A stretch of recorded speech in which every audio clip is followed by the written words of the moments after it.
Hola, bienvenidos a una oncocápsula. Mi nombre es Mercedes Saraí Pérez García. Soy estudiante de medicina de la Universidad Autónoma de Durango. Hoy hablaremos un poco sobre el cáncer en el embarazo. Acompáñenme. Es de vital importancia saber que de todos los cánceres que ocurren en mujeres, menos del 1% complica embarazos. Existen 4 cánceres que con mayor frecuencia dificultan el embarazo. Estos son los siguientes. 1. Cáncer cervicouterino. 2. Cáncer mamario, melanoma y linfomas, en particular el linfoma de Hodgkin. Es preciso tomar en cuenta 4 factores. 1. La posible influencia del embarazo en la historia natural del tumor.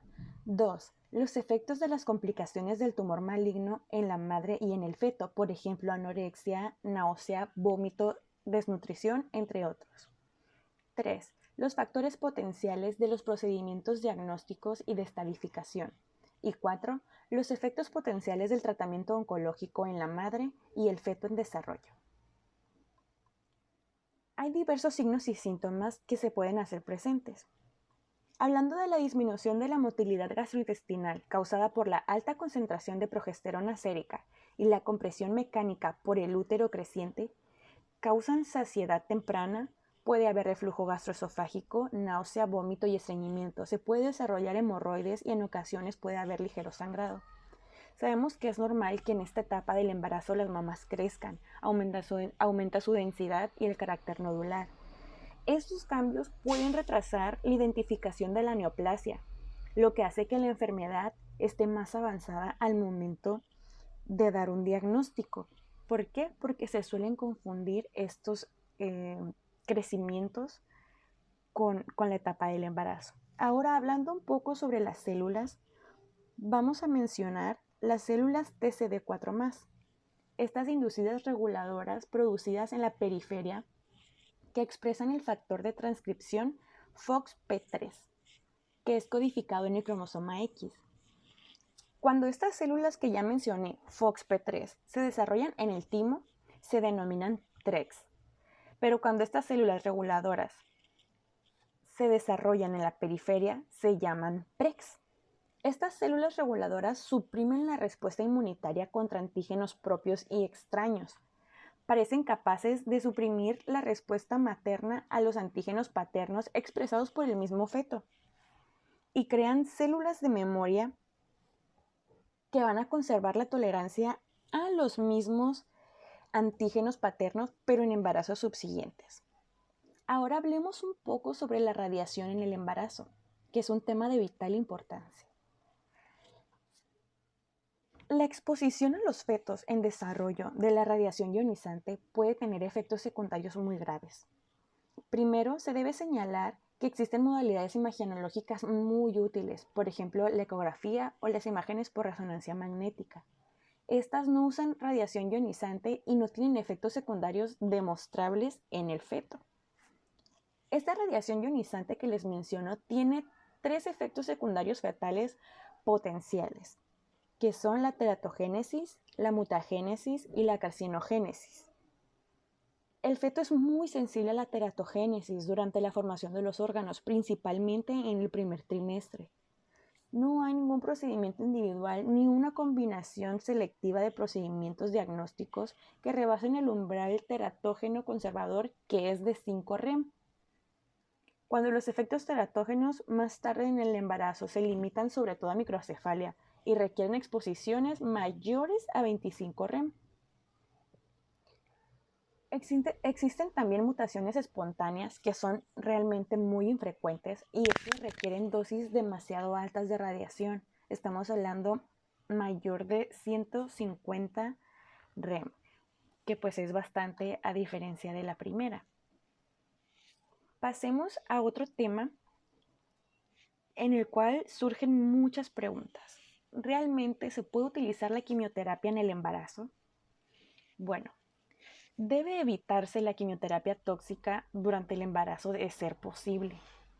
Mas, sin embargo, hay ciertos aspectos que pueden llegar a modificar esto. Nunca se debe administrar en el primer trimestre, pero se han usado diversos fármacos individuales y combinaciones en el segundo y tercer trimestre, sin una frecuencia alta de efectos tóxicos para el embarazo o para el feto. Tenemos 3 panoramas diferentes. 1. Si el cáncer es de progresión lenta, la fecha de parto es cercana y no se considera que el esperar hasta el parto para iniciar el tratamiento que comprometa el pronóstico materno, la terapéutica se debe posponer hasta después del parto para evitar la exposición fetal a la quimioterapia. En un segundo plano, si hay una sensación de mayor urgencia para iniciar el tratamiento definitivo a fin de no afectar el pronóstico materno y la gestación es mayor de 24 semanas, pero lejana aún la fecha de parto, puede iniciarse el tratamiento quirúrgico, médico o ambos durante el embarazo y se hacen planes para un parto precoz a fin de evitar una exposición a más quimioterapia de la que realmente sea necesaria. Por último, si la paciente está en el primer trimestre y es preciso iniciar la quimioterapia pronto para impedir un resultado materno muy malo, quizá deba considerarse el aborto terapéutico para evitar una pérdida materna y la sobrevida del feto con lesiones que causen secuelas mórbidas a largo plazo. Hay una gama muy amplia de cánceres. Hablaré de 3. El primero será el cáncer cervicouterino durante el embarazo. Este puede ser invasivo y complica cerca del 0.45 por cada 1000 nacidos vivos y el carcinoma in situ se observa en 1 de cada 750 embarazos. Los signos tempranos del cáncer cervicouterino incluyen manchado o secreción vaginal, dolor, hemorragia poscoital, que también son manifestaciones frecuentes en el embarazo. Los cambios tempranos visibles en el cuello uterino por el cáncer invasor pueden confundirse con la desidualización cervicouterina o con un ectropión por el embarazo. Las mujeres con diagnóstico de cáncer cervicouterino durante el embarazo refieren a haber tenido síntomas durante 4.5 meses. Hablemos un poco de porcentajes. Cerca del 95% de todos los cánceres cervicouterinos se deben a infecciones por el virus del papiloma humano, y los tipos 16 y 18 causan casi el 70% de estas neoplasias. Se recomienda la detección en la primera visita prenatal y 6 semanas después del parto. Y existe un consenso general en que la detección citológica nos indica que debe iniciarse a los 21 años de edad y continuar cada 3 años hasta los 29 años. Después de los 30 años, la frecuencia de la detección citológica puede reducirse a 5 años si se acompaña de una prueba de BPH. Si se sospecha de una neoplasia invasora y el embarazo está entre las semanas 16 a 20, puede realizarse una biopsia cónica para realizar el diagnóstico. Puede ser curativa para algunas lesiones, pero como todo, tiene sus riesgos. Este procedimiento puede causar una hemorragia intensa por el aumento de la vasculatura en el cuello uterino grávido.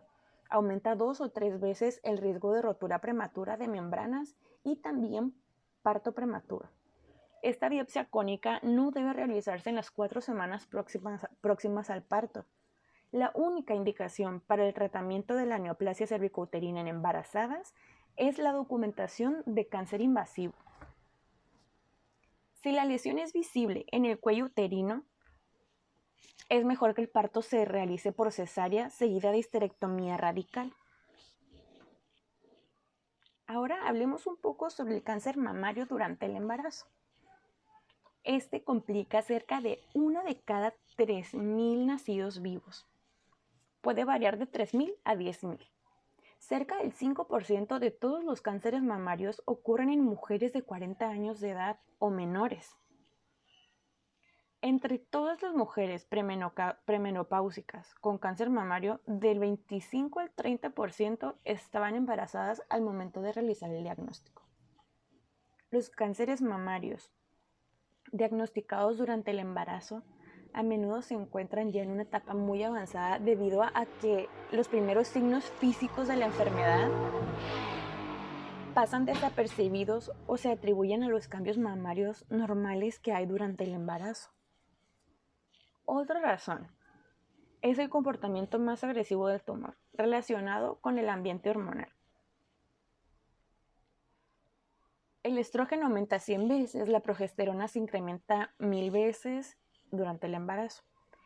Sin embargo, casi 70% de los cánceres mamarios en el embarazo son negativos para receptores estrogénicos y cerca del 28 al 58% de los tumores expresan HER2, que son un subgrupo biológico más agresivo del cáncer mamario. Hablando de las mujeres jóvenes con cáncer mamario, ellas tienen mayor probabilidad de tener mutaciones en BRCA1 o BRCA2. Continuando con porcentajes, alrededor del 20% de los cánceres mamarios se detecta en el primer trimestre, 45% en el segundo y 35% en el tercero. Los tumores primarios en las mujeres gestantes miden alrededor de 3.5 centímetros, comparados con menos de 2 centímetros en las que no están embarazadas.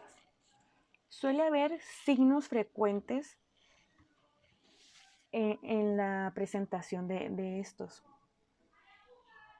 Son tumoración dominante, secreción por el pezón y son indicación para realizar una ecografía o una imagen por resonancia magnética mamaria, seguida de mastectomía parcial si la tumoración es sólida y aspiración si es quística. Como otros tipos de cánceres en embarazadas, la asesoría después del diagnóstico en el primer trimestre incluye una discusión sobre la terminación del embarazo para permitir la intervención terapéutica, definitiva lo antes posible sin causar una lesión permanente en el feto. El retraso de la administración del tratamiento sistémico puede aumentar el riesgo de diseminación axilar. En el segundo y en el tercer trimestre la quimioterapia es segura y efectiva, mas no en el primer trimestre. A menudo se utiliza la mastectomía parcial seguida de una quimioterapia complementaria que se han administrado ciertos fármacos como lo son el fluororacilo, ciclofosfamida y la epirubicina. Estas no tienen ningún riesgo para el feto. Ahora hablemos, por último, de la enfermedad de Hodgkin. Esta ocurre en el intervalo de edad que coincide con la etapa reproductiva. Pero esto no significa que la neoplasia sea más frecuente en embarazadas que en las que no lo están. Hablando de incidencia, se diagnostica en cerca de 1 por cada 6.000 embarazos.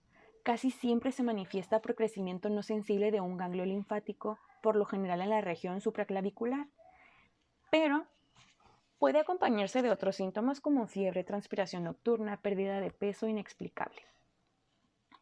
El procedimiento diagnóstico de elección es la biopsia por escisión. En las mujeres diagnosticadas en el segundo y tercer trimestre es efectiva la quimioterapia combinada, casi siempre doxorubicina, bleomicina, vinblastina y dacarbazina. En general, la paciente en el primer trimestre del embarazo permanece asintomática y si desea conservar el embarazo puede vigilarse hasta el segundo o tercer trimestre cuando es seguro administrar la quimioterapia múltiple o definitiva. Si los síntomas que requieren tratamiento se desarrollan durante el primer trimestre, la evidencia anecdótica sugiere que las manifestaciones del linfoma de Hodgkin pueden controlarse con dosis bajas semanales de vinblastina. Por mi parte sería todo.